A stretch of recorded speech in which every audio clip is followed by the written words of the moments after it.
إن الحمد لله نحمده ونستعينه ونستغفره ونعوذ بالله من شرور أنفسنا ومن سيئات أعمالنا من يهدي الله فلا مضل له ومن يضلله فلا هادي له وأشهد أن لا إله إلا الله وحده لا شريك له وأشهد أن محمدًا عبده ورسوله أما بعد فإن خير الحديث كتاب الله وخير الهدى هدى محمد صلى الله عليه وسلم وشر الأمور محدثاتها وكل محدثة بدعة وكل بدعة ضلالة وكل ضلالة في النار فأعوذ بالله السميع العليم من الشيطان الرجيم بسم الله الرحمن الرحيم يا أيها الذين آمنوا اتقوا الله حق تقاته ولا تموتن إلا وأنتم مسلمون يا أيها الناس اتقوا ربكم الذي خلقكم من نفس واحدة وخلق منها زوجها وبث منهما رجالا كثيرا ونساء واتقوا الله الذي تساءلون به والأرحام إن الله كان عليكم رقيبا يا أيها الذين آمنوا اتقوا الله وقولوا قولا سديدا يصلح لكم أعمالكم ويغفر لكم ذنوبكم ومن يطع الله ورسوله فقد فاز فوزا عظيما بسم الله الرحمن الرحيم يا أيها الذين آمنوا لا يسخر قوم من قوم عسى أن يكونوا خيرا منهم ولا نساء من نساء عسى أن يكن خير منهن ولا تلمسوا أنفسكم ولا تنابزوا بالألقاب بئس الاسم الفسوق بعد الإيمان أو كما قال النبي صلى الله عليه وسلم عن أبي هريرة رضي الله تعالى عنه قال رسول الله صلى الله عليه وسلم من أحب أن يبسط عليه رزقه وينسأ له في أسره فليصل رحمه رواہ بخاری۔ تمام قسم کی تعریفات اس وحدہ لا شریک خالق مالک ارض و سماوات کے لیے ہے جو مدبر شجاع ہے، جو خالق کائنات مالک ارض و سما ہے، جس نے ہر ایک چیز کو پیدا کیا اور پیدا کرنے کے بعد اللہ رب العالمین اس کی حفاظت کرتا ہے، اور ان میں سے سب سے بہترین، سب سے اچھا، سب سے باعزت، مکرم، معزز انسان کو بنایا، اور اللہ رب العالمین انسان کے لیے بہت ساری نعمتیں فراہم کی ہے۔ وَإِن تَعُدُّوا نِعْمَةَ اللَّهِ لَا تُحْصُوهَا، انسان کے کھانے پینے کے لیے اللہ رب العالمین نے استعمال کی چیزوں کو اتنا اللہ رب العالمین نے دیا ہے، اگر اس کو گننا چاہے، کلیکشن کرنا چاہے تو اس کو شمار نہیں کر سکتا، اور اس رب العالمین اس کائنات کو چلانے میں تھکتا نہیں ہے۔ وَلَا تَعُودُ حِفْظُهُمَا، وہ ذات جو تنہا ہے، جس کے نظام چلانے میں کسی قسم کا کوئی دخل نہیں ہے، وہ رب کریم ہمارے اور آپ کے کائنات کے سارے لوگوں کی حفاظت کرتا ہے اور تھکتا نہیں ہے۔ لا تاخذہ سنۃ ولا نوم، اور وہ رب ذات، وہ رب کریم جسے نہ اونگ آتی ہے نہ نیند آتی ہے، اس رب العالمین کی جتنی بھی تعریف و توصیف، بڑائی، بزرگی کی جائے کم ہے، لیکن اپنی زبان سے الحمدللہ رب العالمین کہتے ہیں۔ بعد خود درود سلام نازل ہو تمام انبیاء اور رسول، خصوصاً جناب محمد رسول اللہ صلی اللہ علیہ وسلم، اللہم صلی و بارک علیہ۔ محترم حضرات، حاضرین جمعہ، دینی والے بھائیوں، جو ساتھیوں اور امت کے پاک دامن عورتیں، آج کے اس خطبہ جمعہ میں میرا جو عنوان ہے وہ آپ لوگوں نے دیکھا ہوگا کہ حقوق العباد. اسلام، مذہب اسلام جو ہے یہ اللہ رب العالمین کا پسندیدہ اور مذہب، اللہ رب العالمین نے اسی کو پسند کیا ہے. اللہ رب العالمین کا فرمان ہے ان الدین عند اللہ الاسلام. اللہ رب العالمین کے نزدیک سب سے پسندیدہ دین اسلام ہے، اور یہ دین حق بھی ہے اور یہ دین مکمل بھی ہے، اور اس کے علاوہ اگر کوئی دین اختیار کرتا ہے تو وہ ناقابل قبول ہے. لہٰذا مذہب اسلام نے ہر ایک چیز کو واضح انداز میں اسپشٹ بیان کر دیا، چاہے وہ اللہ کا حقوق ہو، رسول صلی اللہ علیہ وسلم کا حقوق ہو، والدین کا حقوق ہو، اولاد کا حقوق ہو، پڑوسی کا حقوق ہو، نوکر کا حقوق ہو، آقا کا حقوق ہو، یہاں تک کہ جانوروں کے حقوق کو مذہب اسلام نے بالکل صاف صاف لفظ میں بیان کر دیا ہے. اور کسی ادیان میں، کسی مذاہب میں یہ چیزیں نہیں ملتی ہیں. اللہ رب العالمین نے اس دین کامل کو مکمل کرنے کے بعد ہر ایک کے مقام و مرتبے کو رکھا ہے. اسلام آنے سے پہلے عورتوں کو جانوروں کی طرح اس کے ساتھ سلوک کیا جاتا تھا. اگر کسی کا شوہر انتقال ہو جائے تو بیوی کو بھی زندہ اس کے ساتھ جلا دیا جاتا تھا. لیکن مذہب اسلام آیا، اس دلدل میں پھنسے اور اس ذلیل و خوار کی زندگی سے اٹھا کر کے اعلیٰ اور عرفہ مقام عطا فرمایا. اور عورتوں کا ایک بہت بڑا مقام اللہ رب العالمین نے سورہ نساء کے نام سے، یعنی عورتوں کے نام سے اللہ تعالیٰ نے قرآن میں ایک سورہ مستقل قیامت تک کے لیے نازل کر دیا. اس طرح سے اللہ رب العالمین نے جو ایک دوسرے کے دشمن تھے، ایک دوسرے کے جو جانی دشمن تھے، اللہ رب العالمین نے مذہب اسلام کو دے کر کے وَأَلَّفَ بَيْنَ قُلُوبِكُمْ، اللہ رب العالمین نے آپسی دلوں کی محبت ڈال دی، مودت ڈال دی. اور اسلام سے پہلے ایسی خانہ جنگی تھی کہ معمولی بات پر صدیوں تک لڑائی جھگڑے ہوتے تھے، اور ایک دوسرے کے حقوق کو چھینے جا رہے تھے، ایک دوسرے کے جان لینے پر تلے رہتے تھے. اور جب تک جان نہیں لیتے تھے، جب تک بدلہ نہیں لیتے تھے، جب تک اسے ختم نہیں کر دیتے تھے، کوئی سکون سے نہیں بیٹھتا تھا. لیکن مذہب اسلام آیا، اللہ کے رسول صلی اللہ علیہ وسلم آئے، یہ ساری ظلمت اور سارے تاریخوں کا قلاقمہ کیا اور ہمیں صاف ستھرا دین دیا، بالکل صاف اور ستھرا دین دیا ہے. اور اس دین کو یہاں تک پہنچانے کے لیے صحابہ کرام، انبیاء علیہ السلام، بعض کے محدثین نے، مفکرین نے، مورخین نے بڑی ساری قربانیاں دی ہیں، بہت سے اچھی چیزوں کی قربانیاں دی ہیں، جو ان سے حتی الامکان ہو سکے، جو ان کے نزدیک محبوب تھے. اگر اللہ نے مانگا تو اللہ رب العالمین کی راہ میں وہ ساری چیزیں قربان کری، تب جا کر کے ہمیں یہ دین ملا. تو اللہ رب العالمین نے مذہب اسلام کے اندر، مذہب اسلام کے ذریعے سے ساری چیزوں کو واضح کر دیا. اب اور ہم اور آپ کو کرنا کیا ہے؟ اللہ رب العالمین نے انسان کی تخلیق کا مقصد بھی بتا دیا، یعنی ایک حق جو اللہ رب العالمین کا ہے وہ آخری سانس تک اللہ رب العالمین کا حق ادا کرنے پڑیں. اور ایک حق جو اللہ رب العالمین مخلوق کو مخلوق کے اوپر رکھا ہے، وہ بھی حق ادا کرنا ضروری ہے. یہ دونوں مرکبات چیزوں کا نام اسلام ہے. اللہ رب العالمین نے انسان کو بنایا ہے کہ اللہ رب العالمین کی موت تک اللہ کی عبادت کرے. وَاعْبُدْ، عبادت کرتے رہیے حتی یأتیک الیقین، جب تک کہ موت نہ آ جائے. یہ اللہ رب العالمین کا حق ہے بندوں پر.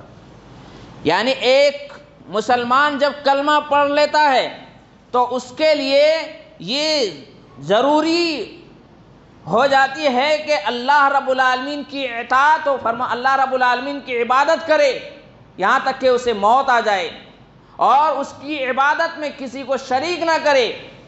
اگر کسی نے اللہ رب العالمین کی عبادت میں، ذات میں، صفات میں جو اللہ رب العالمین کے لیے جائز ہے، اگر کسی نے اس میں ملاوٹ کی یا کسی نے اس پر کسی اور کو شامل کر دیا تو اللہ رب العالمین کا حق ادا نہیں ہو رہا ہے، اللہ رب العالمین کا حق ادا نہیں کر رہے ہیں، بلکہ اللہ رب العالمین کو پارٹنر بنا کر کے اللہ رب العالمین کی ذات میں مجروح کر رہے ہیں، جو ذات ہر عیب سے پاک ہے۔ چھوٹے چھوٹے بچوں کو کتابوں میں پڑھایا جاتا ہے کہ اللہ ہر عیب سے پاک ہے۔ جب اللہ ہر عیب سے پاک ہے تو اس کی عبادت میں بھی ویسے ہی پاکی ہونی چاہیے۔ پاک اور صاف ستھرا عبادت تو اللہ رب العالمین قبول کرتا ہے۔ اللہ رب العالمین اپنی عبادت میں، اپنے حق میں کسی کو شامل نہیں پسند کرتا ہے۔ اگر اللہ رب العالمین کی عبادت میں کسی کو شامل کرتے ہیں اور سوچتے ہیں کہ اللہ رب العالمین کا حق ادا ہو رہے ہیں، یہ اللہ رب العالمین کا حق ادا نہیں کر رہے ہیں ہمارا۔ تو جب تک جان جسم میں باقی رہتا ہے، اللہ رب العالمین کا حق ادا کرنا یہ ہم سب کے لیے ضروری ہے۔ اور جو اس کا حق ادا نہیں کرتا ہے، کیسی حق ادا، کس طرح سے؟ جیسے اللہ رب العالمین چاہتا ہے، یا ایھا الذین آمنوا اتقوا اللہ حق تقاتی ولا تموتن الا وانتم مسلمون۔ اے ایمان والو، اللہ سے ڈرو ویسے ہی جیسے اللہ سے ڈرنے کا حق ہے، اور تمہاری موت نہ آئے مگر مسلمان کی حالت میں۔ یعنی جب تم مرو تو مسلمان ہو کر کے مرو۔ مسلمان کسے کہتے ہیں؟ المسلم من سلم المسلمون بلسانہ ویدہ۔ مسلمان کی تعریف، مسلمان کی ڈیفینیشن کیا ہے؟ حقوق اللہ کے دیکھیے، حقوق اللہ اور حقوق العباد میں فرق کیجئے۔ اللہ رب العالمین کہہ رہا ہے کہ اللہ سے ویسے ڈرو جیسے کہ ڈرنے کا حق ہے، اور تمہارا موت نہ آئے مگر مسلمان کی حالت میں۔ آخری جو ٹکڑا ہے اس میں حقوق العباد شامل ہے۔ کیسے؟ تمہاری موت نہ آئے مگر مسلمان کی حالت میں۔ اللہ کا حق ادا کر رہے ہیں یہ اور ہے، اور اگر اللہ کے حق ادا کر رہے ہیں لیکن بندوں کے حق کو مار رہے ہیں تو آپ مسلمان نہیں ہیں۔ یہ اللہ رب العالمین کہہ رہا، اگر اب اللہ رب العالمین کا کوئی مسلح لے کر کے کسی جنگل، کسی صحرا کے طرف رواں دواں ہو جائے، بی بچے ہیں، پڑوسی ہیں، پیرنٹس ہیں، والدین ہیں، رشتہ دار ہیں، ان سارے لوگوں کے حقوق کو مار کر کے اگر اللہ کی عبادت کا حق ادا کرنے جا رہے ہیں تو اللہ رب العالمین کا حق ادا نہیں، بلکہ اللہ رب العالمین کے حق ادا آپ نے اس طریقے پر نہیں کیا جیسے اللہ رب العالمین نے بتایا ہے۔ اللہ رب العالمین فرما رہا ہے کہ ویسے ہی اللہ کا حق ادا کرو جیسے اللہ رب العالمین سے حق ادا کرنے کا تمہیں اختیار دیا ہے، اور تمہاری موت نہ آئے مگر مسلمان کی حالت میں۔ آپ بتائیے ان میں سے کتنے ایسے لوگ ہیں جن کی زبان سے، جن کے ہاتھ سے، جن کی حرکتوں سے، جن کی چال ڈھال سے، جن کی ادا سے اور جن کی اشاروں اور کنایہ سے دوسرے مسلمان کو تکلیف نہ ہوتا ہو؟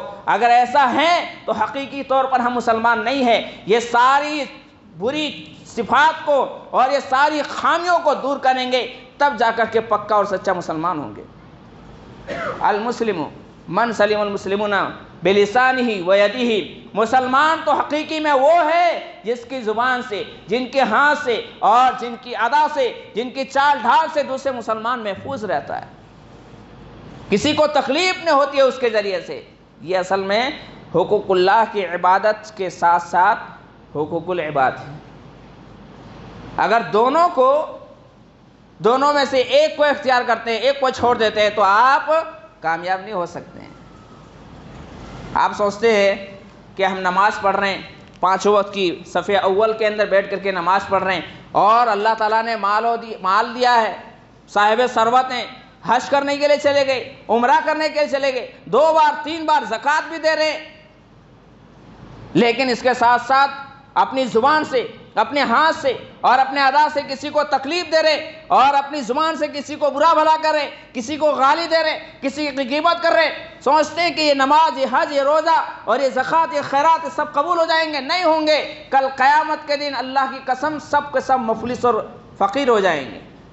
میں نہیں کہتا، صحیح بخاری اٹھائیے، اللہ کے رسول صلی اللہ علیہ وسلم نے صحابہ سے پوچھا، اتدرون من المفلس؟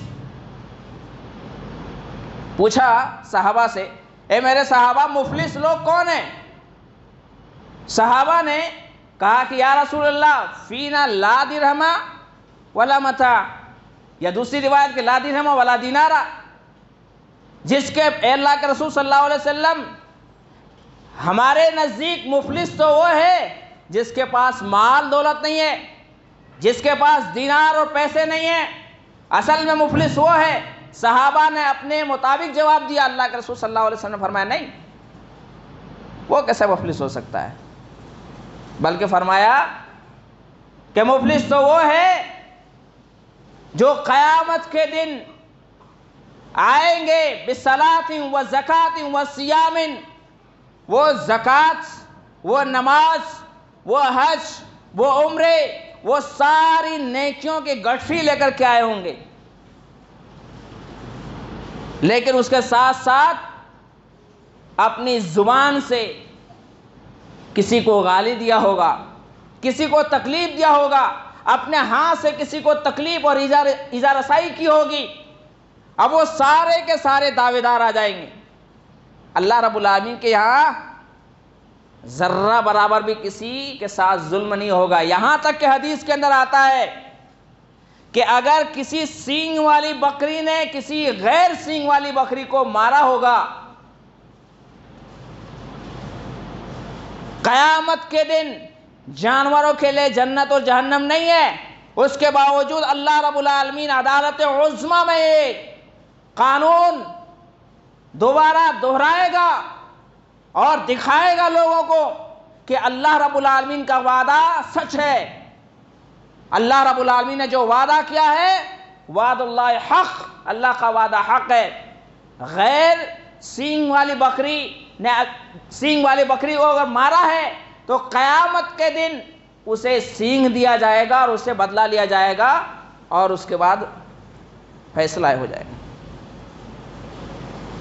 اللہ کے نبی کریم صلی اللہ علیہ وسلم نے فرمایا میرے صحابہ، مفلس تو وہ ہے جو نماز، روزے اور بہت ساری نیکیاں لے کر آئے ہوں گے، لیکن ساتھ میں نماز تو پڑھتا تھا 5 وقت کا، حج بھی کر لیا تھا، عمرہ بھی کر رہا تھا، لیکن جا رہا تھا باہر میں، اڑوس پڑوس میں، ان کی زبان کنٹرول نہیں تھا، اپنی زبان سے گالیاں بک رہا تھا، دوسروں کو تکلیف دے رہا تھا۔ وہ سارے کے سارے دعوے دار آ جائیں گے۔ اب بتاؤ، اللہ رب العالمین کا عدالت عظمیٰ قائم ہوگا اور قانون کے مطابق ان کی ساری نیکیاں، کیونکہ وہاں پہ مال اور دولت تو ہوں گے نہیں نا، وہاں مال تو ہوں گے نہیں، پیسے تو ہوں گے نہیں کہ رشوت دے کر کے اسے وہ جو ہے نا خرید لیں گے، ایسا تو ہوگا نہیں، ممکن ہی نہیں ہے۔ تو ہوگا کیا؟ ان کی ساری نیکیاں ان کے حوالے کر دیا جائے گا، ایک ایک کر کے ان کے حوالے کر دیا۔ اب بھی جو ہے نا جن کو انہوں نے تکلیف پہنچایا ہوگا، جنہوں نے ان سے معافی بھی مانگی ہوگی لیکن بارہا وہ تکلیف دے رہا ہوگا، ساری کے ساری نیکیاں ان لوگوں کے حوالے کر دیں۔ اب بھی لوگ باقی ہیں، ابھی بھی لوگ باقی ہیں۔ اب کیا کرے گا؟ ساری نیکیاں ختم ہو گئی، اب ان کے گناہ ان کے سر ہو جائے، ان کے گناہ ان کے سر میں۔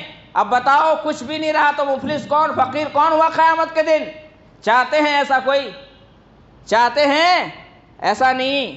اگر ایسا نہیں چاہتے ہیں تو اپنی زبان کو کنٹرول کریے، اپنی اداؤں کو، اپنی حرکتوں سے باز آ جائیے کہ دوسرے کو تکلیف نہ ہو۔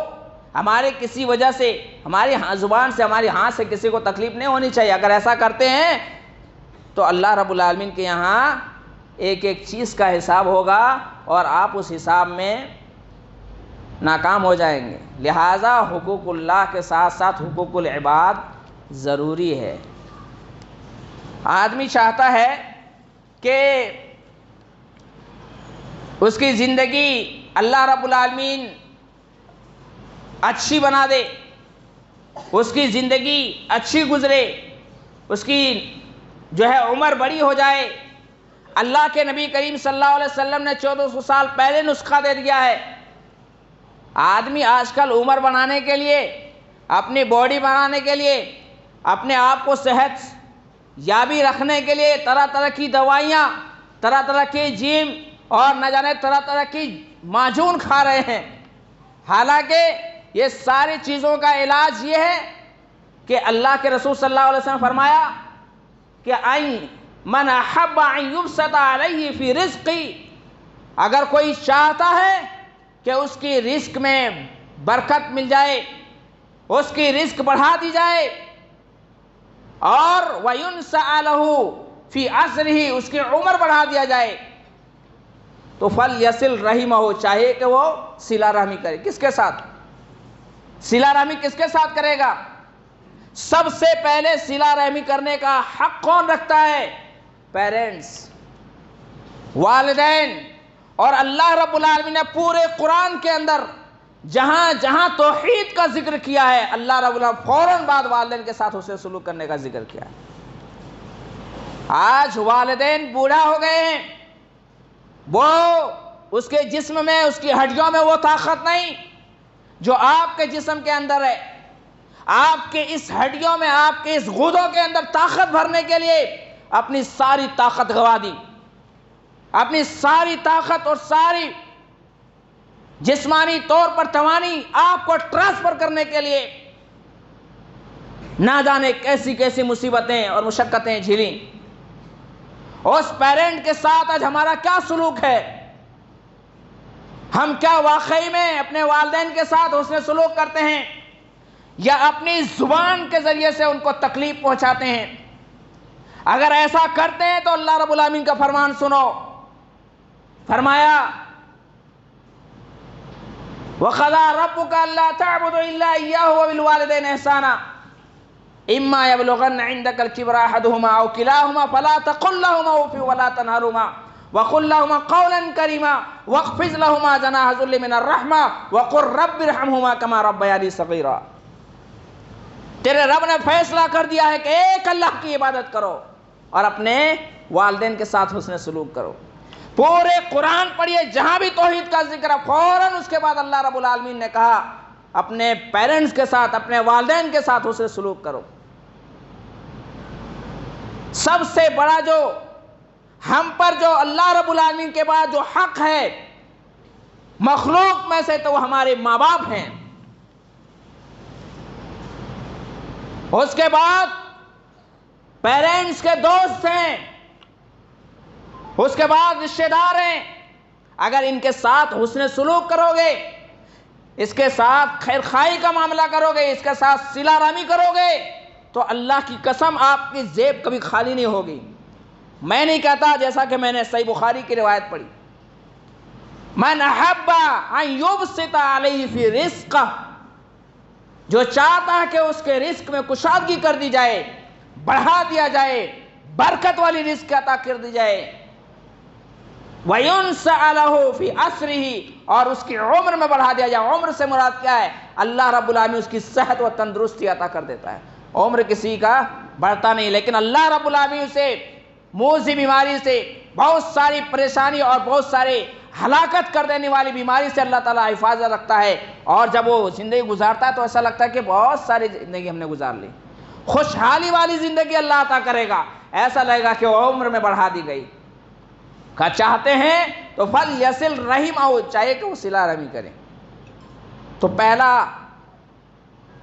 حق پیرنٹ کے ساتھ اچھا برتاؤ کیا کرو۔ نوجوانوں، اکثر یہ دیکھا گیا ہے کہ معمولی بات پر آپ کے خون کے اندر وہ حرارت، وہ جو ہے جذباتی باتیں کرنا، یہ عام سی بات ہو گئی ہے۔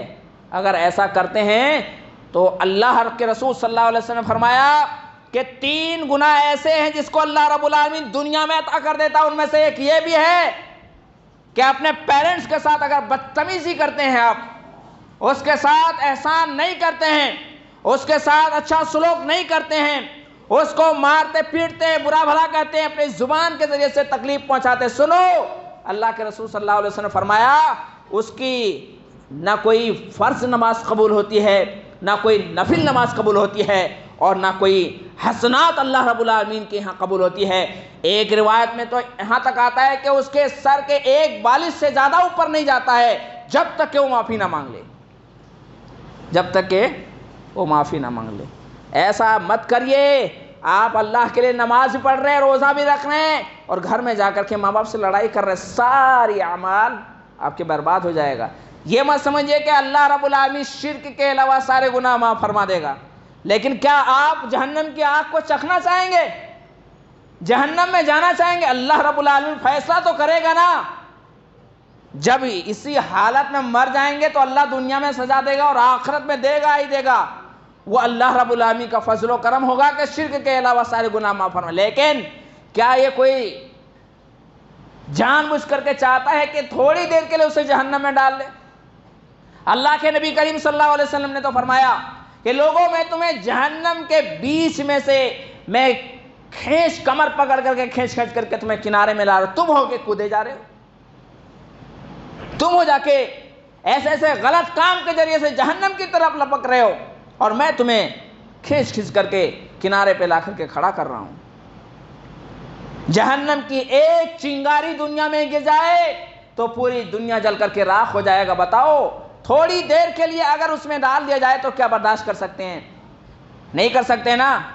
ارے میرے بھائی ایسا مت کریں کہ آپ کے کیا پتہ آپ کی اس توحید کا وہ توحید ہے کہ نہیں، جس توحید کا نعرہ آپ لگا رہے ہیں، جس توحید پر تمہارا ناز ہے، کیا حقیقت میں تمہاری عقیدہ اور عقیدے میں وہ رسوخ ہے کہ نہیں ہے؟ ارے اس میں اتنا ناز ہے تو اس ناز کو اچھائیوں میں کیوں نہیں بدلتے ہیں؟ اگر جڑ مضبوط رہتی ہے سارے ٹہنیوں کے اندر ہرے بھرے پتے آتے ہیں، اور اگر عقیدہ آپ کا ٹھیک ہے تو ماں باپ کے ساتھ بے شک آپ حسن سلوک کریں گے، اپنے پڑوسیوں کے ساتھ حسن سلوک کریں گے۔ اور یاد رکھیں عقیدہ چیک کرنے کا ایک بہت بڑا ذریعہ ہے کہ آپ اگر یہ دعویٰ کرتے ہیں کہ میرا عقیدہ ٹھیک ہے تو میں چیلنج کرتا ہوں، اگر آپ کا عقیدہ ٹھیک ہوگا، آپ کی جڑ مضبوط ہے، تو انشاءاللہ تعالی آپ کے ذریعے سے کسی کو تکلیف نہیں ہونی چاہیے، کسی کو تکلیف نہیں ہونی چاہیے، گھر ہو یا باہر ہو، مسجد ہو یا مسجد کے باہر ہو، علاقہ ہو یا غیر علاقہ ہو، کہیں بھی رہے مسلمان کے سب سے بڑی خوبی یہ ہے کہ اس کی پہچان وہ عزت دار قوم ہے، وہ اللہ سے ڈرنے والا ہے، اور اللہ سے ڈرنے والا کبھی کسی کو تکلیف نہیں دیتا ہے، کبھی یہ نہیں چاہتا ہے کہ اس کے جو حسنات ہیں، ان کے جو نیکیاں ہیں وہ ختم ہو جائے، کبھی نہیں چاہتا۔ میرے بھائی اللہ رب العالمین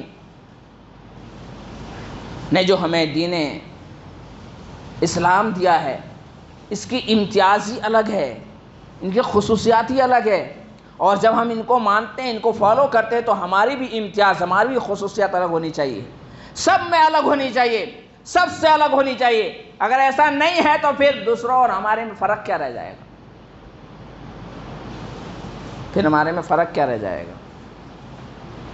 تو آپ نے دیکھا نا کہ مفلس کون ہے، اور اگر چاہتے ہیں کہ آپ کے اللہ رب العالمین رزق بڑھا دیا جائے، عمر میں اللہ تعالیٰ برکت دے، تو حقوق اللہ یعنی بندوں کے حق جو ہے وہ عطا کریں، پیار سے، محبت سے۔ اللہ تعالیٰ نے آپ کو دیا ہے تو رشتہ داروں میں جائیں، پیرنٹس کو اچھی اچھی چیزیں کھلائیں، اس سے دعا لیں، پیرنٹس کی دعا۔ امام صاحب کو بارہا کہتے ہیں امام صاحب ہمارے لیے دعا کریں، فلاں آدمی اس سے میرے لیے دعا کریں۔ اپنے پیرنٹس کو جا کر کے کیوں نہیں کہتے ہیں؟ کچھ لے کر کے جائیے، محبت سے، پیار سے، اور اس کے سامنے بالکل اپنے پر کو بچھا دیجئے۔ جناح ذل من الرحمہ، جیسے اللہ رب العالمین نے اپنے رحمت کے، انہوں نے جس طرح سے اللہ رب العالمین نے اسے دیا، ان کے جو شفقت اور جن کی محبت میں جو رحمت تھی، ویسے آپ اپنے ماں، اپنے پیرنٹس کے ساتھ جا کر کے بیٹھیں، دیکھیے وہ دعا دیں گے نا تو اللہ کی قسم آپ وہاں سے اٹھیں گے، آپ کی زندگی بدل جائے گی، آپ اتنے فرحت اور اتنے خوشی محسوس کریں گے کہ اگر سارے لوگ مل کر کے اگر آپ کو دعا دے تو وہ چیزیں نہیں مل سکتی۔ جو اخلاص اور جو محبت، جو الفت سے پیرنٹس اپنے بچے کے لیے دعا کرتے ہیں، وہ کوئی امام صاحب نہیں کر سکتا، کوئی امام صاحب نہیں کر سکتا۔ اسی لیے میں بارہا کہتا ہوں، اتنا تو کم سے کم اپنے بچوں کو علم دے دیجئے، دے کر کے جائیے کہ آپ کے پیرنٹس جب اس دنیا سے جائے تو وہ دھڑکتا ہوا دل اپنے پیرنٹس کے جنازے کی نماز پڑھا سکے، اور جو بیٹا اپنے ماں کی جس محبت اور جس عقیدت سے جنازے کی نماز پڑھائے گا، دنیا کی کوئی بھی امام صاحب ایسے نہیں پڑھا سکتا۔ کوئی ایسا نہیں پڑھا سکتا ہے۔ یہ بھی حق ہے، حقوق اللہ میں یہ بھی ہے کہ جب کوئی چلا جائے تو اس کے رشتہ دار یا اس کی اولاد اس کے جنازے کی نماز پڑھائے، اور ویسے ہی جنازے کی نماز پڑھائے جیسے انہوں نے بڑے ہی پیار سے، بڑے ہی محبت سے آپ کو پالا، بڑی اس سے امیدیں تھیں، آپ سے بڑی امیدیں تھیں، اس امیدوں کو پورا کریے، یہ بھی حق ہے۔ اتنے میں کتنے ایسے لوگ ہوں گے جن کو جنازے کی نماز کی دعا ہی نہیں معلوم ہوگی، جس کے پیرنٹس چلے گئے، جن کے پیرنٹس چلے گئے جنازے کی نماز میں اپنے پیرنٹس کے لیے دعا بھی نہ کر سکے۔ ارے کیسے مسلمان ہیں، کیسے توحید پرست ہیں، اور کیسے اسلام کے ماننے والے ہیں کہ جنازے جو اپنا خاص جنازہ ہے، اپنے پیرنٹس کا جنازہ ہے، ماں باپ کا جنازہ ہے، کسی خاص رشتہ دار کا جنازہ ہے، لیکن اس کا حق ادا نہیں کر پا رہے ہیں۔ یہ کون کرے گا؟ جتنا اپنوں کا اپنے عقیدت اور محبت سے کوئی کام کرتا ہے، دوسرا کوئی نہیں کرے گا میرے بھائی۔ آپ چاہے اس وقت آپ اسے محبت کرتے ہیں، لیکن اس طرح سے نہیں کر سکتا۔ تو ماں باپ کا ایک یہ بھی حق ہے۔ رشتہ داروں کے ساتھ کیسا سلوک کرنا ہے؟ رشتہ داروں کے ساتھ سلوک کرنے کا مطلب یہ ہے کہ آپ رشتہ داروں سے محبت کریں، اس میں بہن بھی ہیں، اس میں دوسرے اور رشتہ دار ہیں، ان کے ساتھ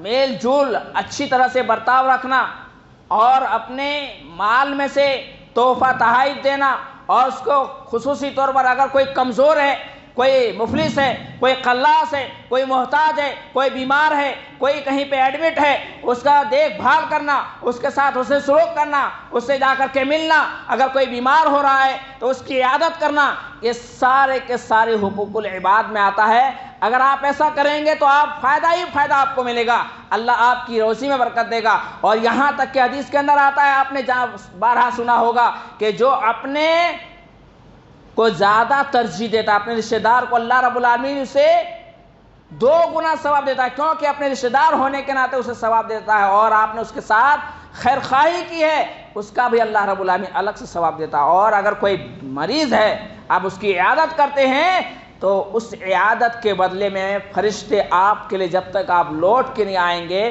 نوری مخلوق آپ کے لیے استغفار کی دعا کرتے ہیں۔ نوری مخلوق جب اللہ رب العالمین کے بارگاہ میں دعا کرتے ہیں تو اللہ رب العالمین اس کی دعا رد نہیں کرتا ہے۔ یہ کام ہم اور آپ کو رشتہ داروں کے ساتھ کرنا ہے۔ اچھا، ہمارے بغل میں پڑوسی ہے، اس کے ساتھ کیا کرنا ہے؟ اللہ کے نبی کریم صلی اللہ علیہ وسلم کی حدیث سے جانتے ہیں۔ اللہ کے نبی کریم صلی اللہ علیہ وسلم نے فرمایا، اِذَا طَبْخَةً مَرْقَتْ فَأَقْصِرْ طُوَاهَا جِيرَانَكَ، فرمایا جب تم شوربہ والا کھانا بناؤ، پڑوسی کا حق، جب تم شوربہ والا کھانا بناؤ، فَأَقْصِرْ مَاهَا وَطُوَاهَا جِيرَانَكَ، اور اس میں جب شوربہ والا کھانا بناؤ تو فَأَقْصِرْ مَاهَا، اس میں پانی بڑھا دو، اسی میں پانی بڑھاؤ، اپنا نکال کر کے نہیں۔ یہ نہیں کہ اپنا ڈش نکال لیے، حدیث کے مطابق ہم عمل کر رہے ہیں، پھر اس کے بعد دوسروں کو دینا تو پانی ملا کر کے دے دیا جائے، نہیں، فرمایا جب تم شوربہ والا کھانا بناؤ، فَأَقْصِرْ مَاهَا، تو اسی میں پانی ملا دو، وَطُوَاهَا جِيرَانَكَ، اپنے پڑوسی کا خیال رکھو، دے کر کے آؤ پڑوسی کی۔ کون کون کرتا ہے یہ کام؟ ساری اچھی اچھی بوٹیاں، اچھی اچھی چیزیں اپنے دسترخوان کے اندر جو بچ گیا، جو گل گیا، جو باسی ہے، جو اسٹور کرایا تھا، کھانا بھول گیا، پڑوسی کے حوالے۔ اللہ دیکھ رہا ہے، یہ جو فرشتے نے نوٹ کر رہے ہیں آپ کی حرکتوں کو، آپ کیا چاہتے ہیں اس سے وہ خوش ہو جائے گا، وہ یقیناً آپ کو اس کام سے خوش ہو جائے گا، لیکن اللہ رب العالمین، اللہ کے رسول صلی اللہ علیہ وسلم کیا فرمایا کہ جو اپنے نفس کے لیے جو تو پسند کرتا ہے ویسی دوسرے کے لیے پسند کر، یہی تو ہے مومن کے ساتھ، جو اپنے لیے پسند کرتے ہو دوسروں کے لیے پسند کرو۔ کیا تو اسے کھانا پسند کر رہا ہے؟ اگر کر رہا تو اسے دو، اور اگر نہیں کر رہا تو آپ اسے نہیں دے سکتے، اسلام منع کرتا ہے۔ یہ تو کھانے پینے کی چیز ہو گئی، اس کے ساتھ رہنا کیسا ہے؟ اللہ کے نبی کریم صلی اللہ علیہ وسلم نے فرمایا، حق المسلم علی المسلم شیء اذا لقیتہ فسلم علیہ واذا دعاک فاجبہ واذا استنصح فانصحہ واذا عطش فاحمد اللہ واذا مات فاتبعہ، رواہ مسلم۔ فرمایا کہ مسلمان کا مسلمان پر 6 حقوق ہے۔ فرمایا جب وہ ملاقات کرے تو اسے سلام کرے، السلام علیکم ورحمۃ اللہ وبرکاتہ، سلامتی کی دعا کریے۔ دوسری روایت کے اندر افشوا السلام بینکم واتموا الطعام وصلوا الرحمن ویصلوا بالنیام تدخلوا الجنت بسلام۔ سلام کو عام کرو، پھیلاؤ سلام کو۔ آج کل لوگ جو ہے سلام کرنے سے اعراض کرتے ہیں، سلام بھی نہیں کر، اتنا بڑا کنجوس اللہ کے نبی کریم صلی اللہ علیہ وسلم معاشرے کے اندر سب سے بڑا کنجوس وہ ہے، سب سے بڑا کنجوس جو ہے وہ ہے جو سلام کرنے میں بخیل کرتا ہے۔ آج کل لوگ سلام کرنا بھی جو نا تھوڑی سی بات ہو گئی نا، تھوڑی سی بات ہو گئی سلام بھی کرنا پسند نہیں کرتے ہیں۔ کیا آپ کس کا کلمہ پڑھیں؟ آپ کیا پیش کرنا چاہتے ہیں؟ آپ کیسے مسلمان ہیں؟ ایک مسلمان کو سلام بھی نہیں کرنا چاہتے ہیں۔ آپ علیہ الصلوۃ والسلام نے فرمایا سلام کو عام کرو، لوگوں کو کھانا کھلاؤ، اس کے ساتھ اچھا برتاؤ کرو، اور جب لوگ سو رہے ہوں اس وقت نماز پڑھو، تدخل الجنت بسلام، اور سلامتی کے ساتھ جنت میں داخل ہو جاؤ، سلامتی کے ساتھ جنت میں داخل ہو جاؤ۔ وہاں فرمایا کہ جب ملاقات ہو سلام کرو، وَإِذَا دَعَاكَ، جب دعوت دے تو اس کو قبول کرو، اور جب کوئی نصیحت کی بات کرے تو نصیحت قبول کرو، اور جب کوئی چھینکے اور وہ الحمدللہ کہے تو اس کے جواب میں یرحمکم اللہ کہو، اور جب کوئی بیمار ہو جائے وَإِذَا مَرِضَ فَعُدْهُ، اس کی عیادت کرو، اور جب کوئی مر جائے تو اس کی جنازے میں شرکت کرو۔ مسلمان کے 6 حقوق ہیں۔ اگر پڑوسی بیمار ہے، آپ اچھے خوشیاں منا رہے ہیں، دیکھے جا کر کے عیادت کیجئے، ان کو دیکھ بھال کیجئے، اگر کسی چیز کی ضرورت ہے تو ان کو دیجئے۔ ہمیشہ مال اپنے پاس نہیں رہتا ہے، یاد رکھے گا۔ آج آپ کے پاس ہے، یہ بے وفا ہے، یہ کبھی آپ کے ساتھ وفا نہیں کرتے، نہ صحت کے ساتھ اور نہ ہی آپ کے عزت کے ساتھ۔ کبھی بھی یہ عزت کو مٹی میں ملا سکتی ہے، ایسی یہ بے وفا چیز ہے۔ اس سے زیادہ محبت نہ کریں، بلکہ اس کو جہاں جہاں اللہ رب العالمین نے خرچ کرنے کے لیے کہا ہے، جہاں جہاں اس کا حق ہے وہ حق وہاں پہنچا دیں۔ اسی میں ہوشیاری ہے، یہی اچھے لوگ اور بہادر لوگ کی پہچان ہے۔ بہت ساری باتیں ہیں، وقت اجازت نہیں دیتا ہے، کچھ باتیں جو ہے وہ کرنی ہے کہ ہمارا اور آپ کا حق تو یہ علاقے کے اوپر ہے، لیکن ابھی ایک علاقہ ہے جس کی فضیلت قرآن و حدیث میں بہت زیادہ ہے، وہ ہے اہل شام، فلسطین کا، مسجد اقصیٰ کا۔ قرآن و حدیث کے اندر شام کے علاقہ فلسطین کا، مسجد اقصیٰ کا بے شمار فضائل ذکر کیے گئے ہیں۔ اگر اسے لے کر کے قبلہ اول اس کی تحفظ میں خطبہ دیا جائے تو 2-3 خطبہ مکمل نہیں ہو پائے گا۔ آج وہاں کے فلسطینیوں کو جو یہودیوں نے جو ظلم و ستم کے پہاڑ توڑے جا رہے ہیں، ہم اور آپ جو کما کر کے حلال روزی کھا رہے ہیں، ارے حلال دعا کیوں نہ ان کے لیے کر رہے ہیں؟ اللہ کے نبی کریم صلی اللہ علیہ وسلم کی حدیث ہے، مثل المؤمنین، مسلمان کی مثال تو یہ ہے، توادہم، ان کی مودت یہ ہے، آپس میں ایسے ہیں جیسے جسم واحد، اگر کسی ایک حصہ کو تکلیف پہنچے تو پورا ہے جسم بخار میں تڑپنے لگتا ہے۔ اگر مسلمان کہیں بھی پریشان ہے تو ہم اور آپ کو تڑپنا چاہیے، ہم اور آپ کو ایسے بے چینی اور بے قراری پیدا ہو جانی چاہیے کہ وہاں کے مسلمان بیچارے ظلم و ستم کے جو پہاڑ توڑے جا رہے ہیں یہودیوں کی طرف سے، جو اول سے لے کر آخر تک دشمن رہے گا، جس کے صنعت کاری کا ہم پروڈکٹ استعمال کرتے ہیں، اس کو تعاون کرتے ہیں، لیکن اپنے جو دینی بھائی ہیں، جو فلسطین ہیں، جن پر ظلم و ستم کے پہاڑ توڑے جا رہے ہیں، معصوم بچوں کو قتل کر رہے ہیں، اور معصوم بچوں کو جو ہے مار کر کے خون سے جو ہولی کھیل رہے ہیں، ایسے لوگوں کے لیے ہم اور آپ نے کیا کیا؟ کبھی ہم اور آپ نے سوچا اس کے بارے میں؟ میرے بھائی سوچو، فکر کرو، آج وہاں ہے تو کل یہاں بھی آ سکتا ہے۔ ایسا نہیں کہ ہم اور آپ اپنے گھروں کے اندر محفوظ ہے، آج ہمارے بچے محفوظ نہیں ہیں۔ اگر ایسا ہے تو آپ دیکھیں کتنے ایسے حادثات اور واقعات ہمارے سامنے ہیں کہ بچے کے ساتھ ایسا ہوا، بچوں کے ساتھ ایسا ہوا، ان کے ایمان کو چھیننے کے جو ہیں سازشیں چل رہی ہیں۔ یہ سب کے سب یہودیوں کا بچھایا ہوا جال ہے، گرچہ ہم اور آپ سمجھ نہیں پا رہے ہیں۔ اصل میں کیا ہوا، ہمارے اور آپ کے جو ہے آنکھ اندھے ہو گئے ہیں، ان کی سازشوں کو ہم اور آپ پروموٹ کر رہے ہیں اور پرمیشن دے رہے ہیں، اور اسی طرح سے نہ جانے کیسی ہم اور آپ ان کی تعاون کرتے ہیں، سوچ بھی نہیں سکتے ہیں۔ کم سے کم ان کی فلسطینیوں کی مدد نہیں کر سکتے، دعا نہیں کر سکتے، کم سے کم یہودیوں کی تعاون تو مت کرو میرے بھائی۔ اسی لیے آخری بات یہ ہے کہ حقوق العباد میں بہت سے ایسے لاچار بے بس ہیں جن پر ظلم و ستم کے پہاڑ توڑے جا رہے ہیں۔ اگر ایسا کریں گے نا تو 45 سیکنڈ کے اندر بڑی سے بڑی بلڈنگیں تباہ و برباد کر دیتا اللہ رب العالمین۔ ترکی کے اندر نہیں دیکھا آپ نے، جو کل صوفہ میں بیٹھنے والے کل جو ہے زکوٰۃ دے رہے تھے، آج وہ زکوٰۃ لینے پر مجبور ہو گئے۔ کل جو طرح طرح کی ڈشیں کھا رہے تھے اور طرح طرح کی نعمتیں کھا رہے تھے، آج وہ اللہ کی قسم ایک بسکٹ کھانے پر مجبور ہو گیا۔ کل جو اپنے لباس میں ایسے ملبوس ہوا کرتے تھے جو قابل رشک ہوا کرتی تھی، لیکن آج ایسے لباس ملبوس ہیں، ایسے چتھڑے اڑے ہوئے ہیں۔ اللہ نے 45 سیکنڈ میں وہ سارے تکبر اور گھمنڈ کو اللہ تعالیٰ نے برباد کر دیا۔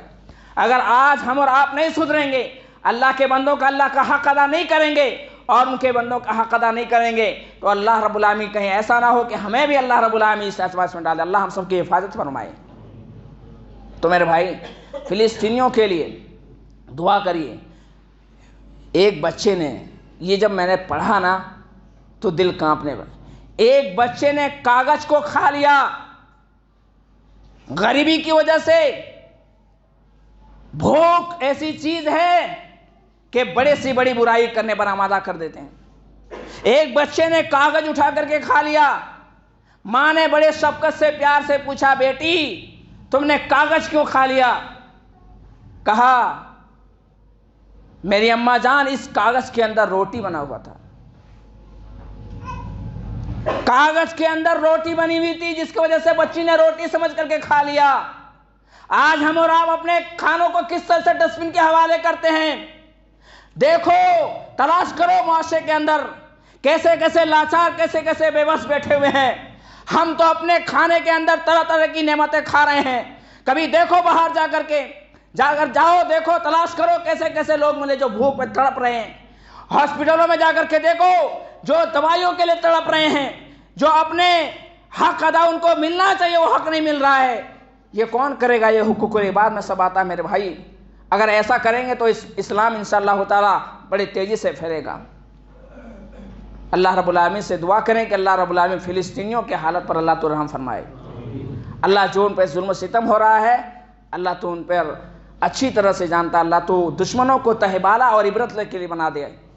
اللہ فلسطینیوں کی مدد فرما، ان کی مال کی، ان کی جان کی، ان کی عزت کی تو اللہ تو حفاظت فرما۔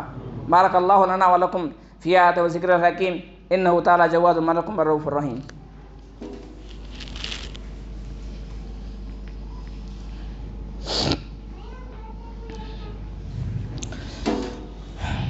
ان الحمد للہ نحمده ونستعینه ونستغفره ونعوذ باللہ من شرور انفسنا ومن سیئات اعمالنا من یهد اللہ فلا مضل له ومن یضلل فلا هادی له واشهد ان لا اله الا الله واشهد ان محمدا عبده ورسوله اما بعد فإن خير الحديث كتاب الله وخير الهدي هدي محمد صلى الله عليه وسلم اللهم صل على محمد وعلى ال محمد كما صليت على ابراهيم وعلى ال ابراهيم انك حميد مجيد اللهم بارك على محمد وعلى ال محمد كما باركت على ابراهيم وعلى ال ابراهيم انك حميد مجيد سبحان ربك رب العزة عما يصفون وسلام على المرسلين والحمد لله رب العالمين۔